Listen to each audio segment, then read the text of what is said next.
Starting any business is hard, especially during a global pandemic. But some of the things I've learned over the last 2 years are probably timeless. Here are 5 things no one told me when I started my own IT company. The first thing is that immediately you take on every single role in the business. Sales, marketing, HR, legal, finance, accounts, technical, and you know what? If you run out of toilet rolls, guess who's off to the shops? If you check out the E-Myth Revisited by Michael Gerber, he talks about this really well. When you move from being a technical specialist in a company to suddenly running a company and being a technical specialist, well, now the company is you and you occupy every single role.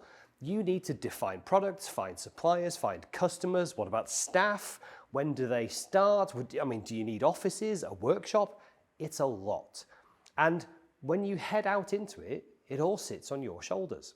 But you don't have to do it all yourself. While there's a lot of things that are uniquely you about your tech company, I bet you have a niche, something you're amazing at, ahead of everybody else. But for other things, you might recommend a tool, a piece of software, another company, someone who's an expert at that thing. See, look here, this is how we started. And you can see on the left, I was doing everything.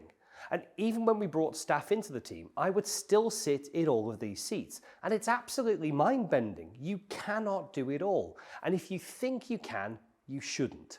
Seriously, it's not healthy, especially if you're growing a business. I sat down to figure out what is core, absolutely core to who we are and what we do. Anything else was a distraction. So first, I found an amazing HR team, people who've worked as HR managers for businesses with tens of thousands of people.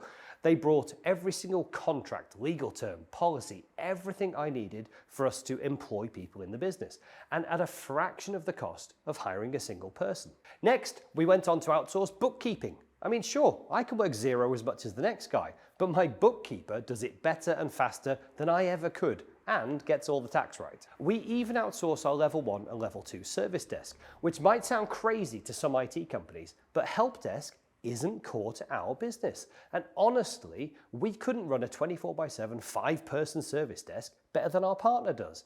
And you know what? If we did it in-house, it would cost us 10 times as much. And with additional staff in the business, I can delegate responsibilities out to the team so that I can focus on the things that I'm good at. So look, here's how we look now. You can see the sheer difference in all the roles that I'm playing and the time that I get back. I now get to reinvest in the business and also in the tech community. You need to get good at saying no. I made this mistake so many times in previous roles and when I started out here. The heart in me wants to say, yes, I can help to customers who have all kinds of IT challenges. Could you just check out the printer while you're here? Sure. Could you help me pick a gaming PC for my son? No worries. Hey, my Wi-Fi at home is acting up. Could you just remote onto my Mac and have a look? Of course. And on and on and on. It's too easy to say yes, get that sale, win over the client, or just do things for free just to be nice. And it's bad for 2 reasons. Firstly, once you've done something for free, it's very difficult to get the client to value what you did because, well, it was free.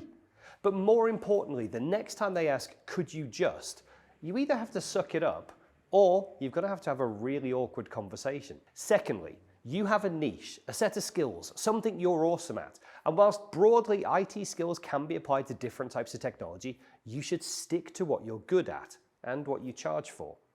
The first time you go and find a one-off special bit of software that does, fax to email, you set it up, you make it go, hooray, one happy customer.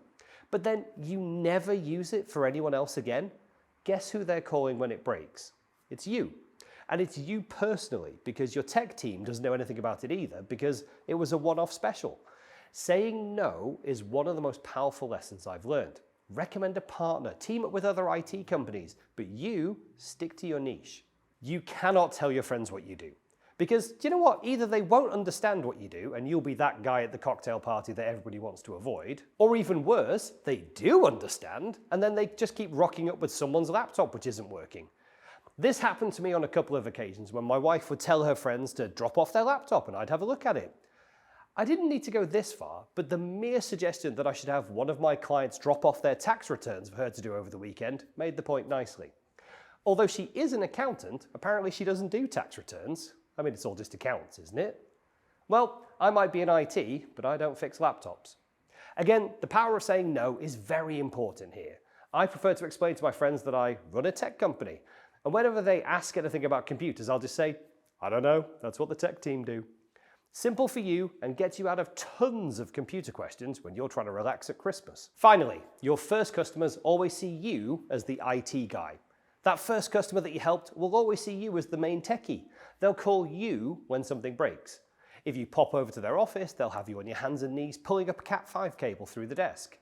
Even though you now think you're the CEO, MD, or whatever fancy job title you've got now. Do you know what? Just deal with it.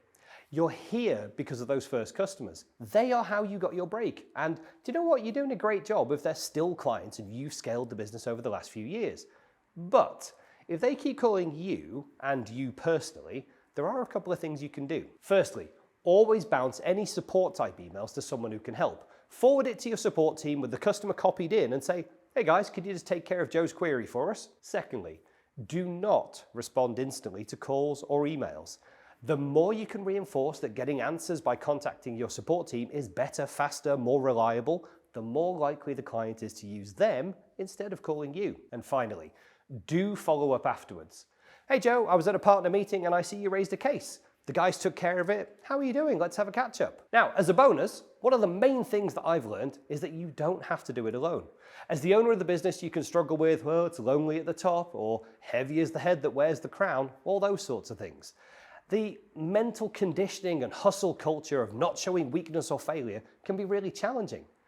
And I want to let you know that there are just so many great resources and communities out there. I mean, a big shout out to Nigel over at the Tech Tribe and also Pete Matheson over at notabusinesscoach.com. There are mentors in some unlikely places. Places like customers or even competitors. And I've built up a fantastic network of support over the last 2 years, and I would encourage you to do the same. Don't try and have all the answers. Do go and get support and get advice wherever you can.